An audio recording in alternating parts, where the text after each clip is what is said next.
হে everyone, আসসালামু আলাইকুম। কেমন আছেন সবাই? তো চলুন আজকে হেয়ার কেয়ার করি। দেখে নেই পার্লারে কিভাবে হেয়ার প্রোটিন স্পা করা হয়। আপনারা যারা রেগুলার আমার ব্লগ ভিডিওগুলো দেখেন মোটামুটি সবাই জানেন যে আমার একটা পার্লার আছে, আর এই প্যাকটি হচ্ছে আমি পার্লারে প্রোটিন স্পায় ইউজ করে থাকি। তো একটা বাটিতে হচ্ছে আমি 4 চামচ প্যাক নিয়েছি আর 1 বাটির মতো পানি দিয়ে দিয়েছি।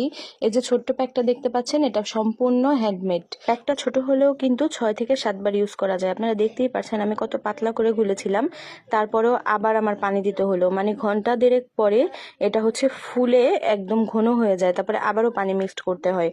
যেহেতু আমরা 2 জন দিব, তাই হচ্ছে আমি 1 বাটি নিয়ে নিয়েছিলাম 4 চামচ আর কি। তো প্রোটিন স্পা করার আগে কিন্তু আমরা হট অয়েল মাসাজ দিয়ে থাকি, আর এই স্পাটা ব্যবহার করার আগে আমি হচ্ছে অর্গানিক অয়েলটি মাথায় ভালো করে মাসাজ করে নিচ্ছি।